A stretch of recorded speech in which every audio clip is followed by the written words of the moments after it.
Hello, my name is Eleanor Hayes. I am 58 and I live in Charleston, South Carolina, a city where the air is thick with magnolia blossoms and the weight of history lingers on every corner. Today, I am a restorer of old homes, someone who rebuilt a life from ruin, brick by brick. But everything I am now was forged by what I lost. To understand me, you must go back to the town where silence was sharper than words, and where love was the first betrayal I ever carried. I grew up in a house where appearances mattered more than truths, where Sunday dinners were served on polished china, and yet the air often carried the bitterness of unspoken words. My father, Samuel Hayes, was a man whose pride outweighed his tenderness, a man who measured success not in affection but in discipline, and who carried the family name like a shield polished to a blinding shine. My mother, Ruth, was gentler, though her gentleness often bent into silence, as though her role was to smooth over fractures rather than confront them. From them, I inherited both endurance and restraint, learning early that loyalty could be demanded without being nurtured. Our home looked beautiful from the street, its white columns and manicured garden suggesting stability, but inside, shadows collected in the corners of every room. What haunts me most now is how love was shown in gestures of duty rather than words of comfort, as though affection itself was rationed. My parents gave me education, shelter, and a name to protect, but they withheld what I did not yet know I would need most: the permission to fail, the freedom to be weak, the assurance that family meant unconditional belonging. For years, I believed their model of strength was the only one available, and I carried it with me like armor. Yet time exposed the contradictions. My father, who preached sacrifice, indulged in luxuries he never shared. My there who taught me patience, endured betrayals with a silence that broke her spirit long before it broke her body. There were small acts of kindness, my mother folding notes into my school lunches, my father teaching me to ride a bicycle beneath the shade of oaks. But those memories now feel fragile, almost like artifacts I dare not touch. They remind me that there was once warmth, though it was too fleeting to anchor me when the storms came. Looking back, I see that the greatest injustice was not the absence of material comfort, but the absence of emotional truth. They trained me to carry burdens without protest, to hold my tongue when the world bruised me, to walk forward even when every step cut into my skin. That training became my strength, but it was also the very wound that made betrayal possible when it arrived later. The moment of betrayal did not arrive with shouts or spectacle, but with a quiet revelation that settled over me like a tide rising without notice, until suddenly I realized I was no longer standing on solid ground. My son, Daniel, whom I had raised with every ounce of endurance I had inherited, had made his decision without hesitation. He locked me out of the home I had built, closed the door as though I were an unwelcome guest, and within days he boarded a luxury cruise with his wife, as if exile could be disguised as leisure. The sting was not in the act itself, but in the clarity it forced upon me. The values I had carried from my parents, the silent sacrifices, the belief that family loyalty was unshakable, had been dismantled in a single gesture. I stood on the porch that day, my hands trembling not from rage, but from the ache of recognition, and I understood that I had been living by rules no one else intended to honor. I could have begged for explanation, demanded acknowledgement, or fought to remain tethered to what had been stolen from me, but something in me refused. Instead, I made the quiet choice to walk away, to let the key he had stripped from my hand fall into the soil of the garden I had once tended, and to step into the uncertainty beyond the gate. It was not courage that guided me, but the sense that clinging to the familiar would be a deeper betrayal of myself than his cruelty had been. I knew what I risked: the comfort of belonging, the recognition of neighbors who measured worth by appearances, the fragile illusion of being at the center of my own family. I knew whispers would follow me, that people would speculate about what had gone wrong, that some would believe I had been careless or cold. Yet none of those judgments weighed more heavily than the prospect of staying in a place where my worth could be erased by a lock turned against me. My decision cost me the home I had poured my labor into, the reputation I had maintained among friends who would not understand, and the image of myself as a mother whose sacrifices guaranteed loyalty. What it gave me instead was a sharpened clarity, a sense that identity built on the approval of others was fragile, and that survival required a severance I had been too fearful to make on my own. As I walked down that street, the familiar houses staring back at me with their closed shutters and trimmed hedges, I felt the weight of loss pressing into my chest, but beneath it, a stillness emerged, the kind that comes when denial finally gives way to truth.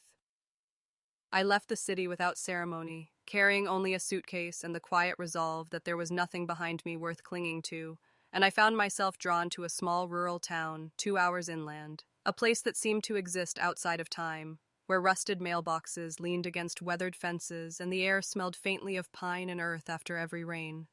The house I rented was old, its paint flaking in strips, its floors creaking. With every step, and though it bore the marks of neglect, I found in its imperfections a kind of honesty that the polished home I had lost never offered. Silence became my closest companion there, broken only by the call of birds at dawn or the rustle of branches against the roof at night. And at first that silence pressed against me like a weight, amplifying every doubt and memory I tried to suppress. In the evenings, when the sun slipped behind the hills and the world turned a deep indigo, I would sit on the porch and listen to the hum of crickets, wondering if this new solitude was survival or punishment. The neighbors were sparse but not unkind. There was Mrs. Whitmore, an elderly widow whose garden overflowed with herbs she swore could cure everything from headaches to heartbreak, and who left small bundles of rosemary and sage on my doorstep without ever asking for anything in return. There was also Mr. Carter, a quiet man who ran the hardware store and who once helped me fix a broken hinge without speaking more than a few sentences, his kindness measured not in words, but in the steadiness of his hands. These small encounters carried a gentleness that unsettled me, for they contrasted so sharply with the harshness of the severance I had endured. Slowly, I adjusted to the rituals of this exile, boiling water on the old stove for tea each morning, sweeping the porch of leaves that seemed endless, hanging clothes on a line that swayed with the wind. Each task was simple, but within the repetition I found a rhythm that steadied my pulse, though the disorientation lingered like a shadow at the edges of each day. The scent of wood smoke drifting from a distant chimney would sometimes transport me back to winters in my childhood home, and the sound of laughter from passing children would pierce me with a memory of Daniel as a boy, before distance and ambition reshaped him into someone I could no longer recognize.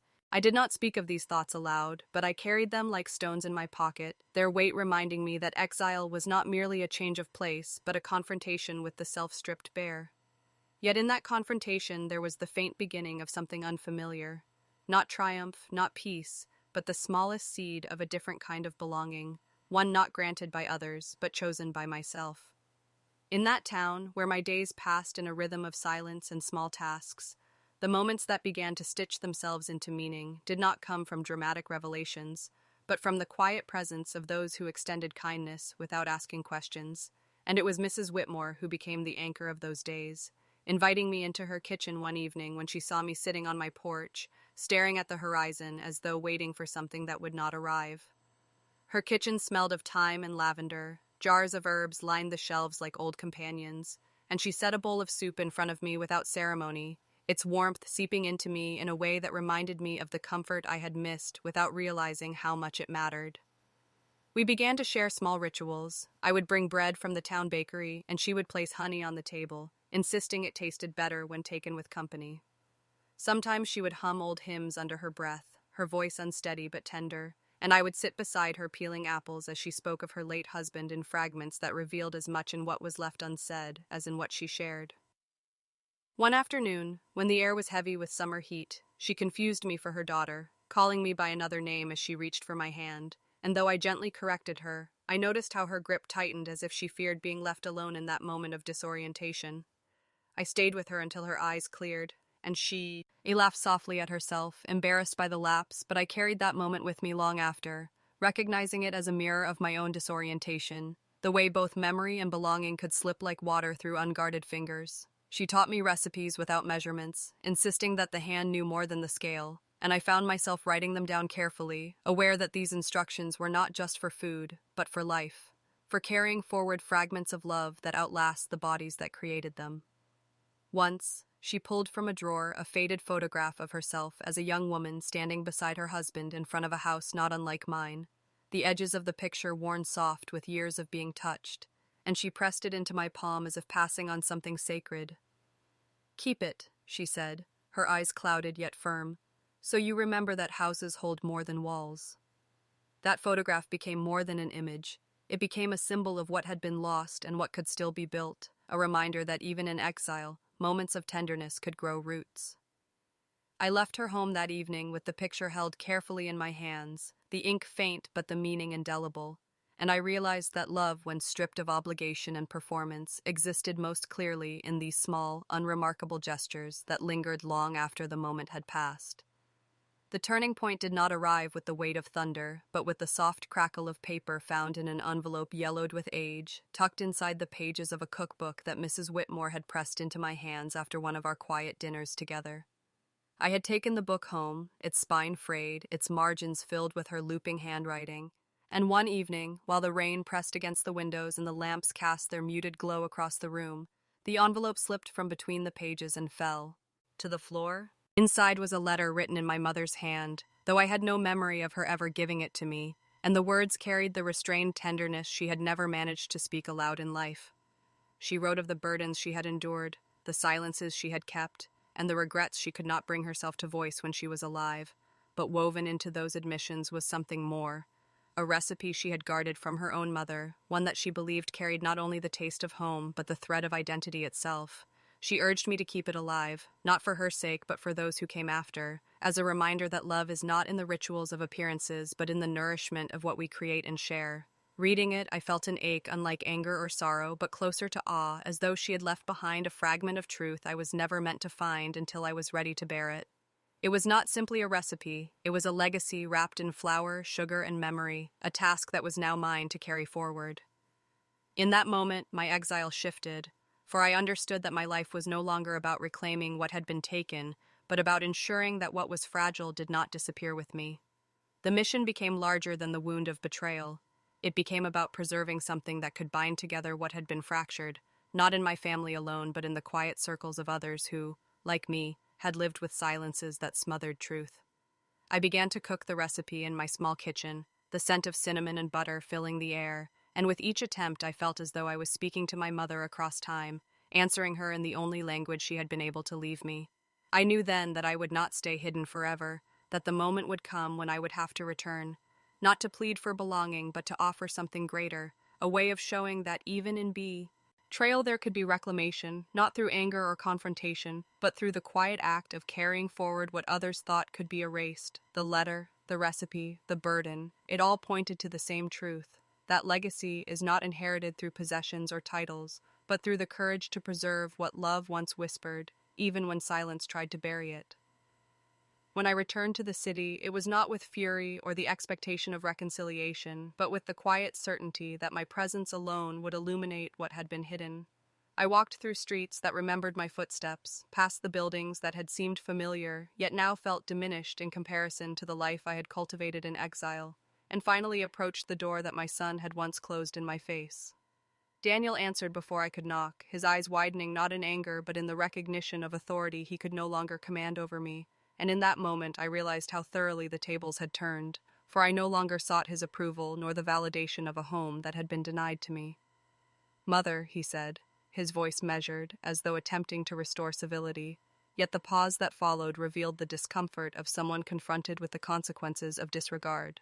I did not reply immediately, studying the way he carried himself, the way his wife hovered near the doorway with the faint tension of someone aware that their position was precarious.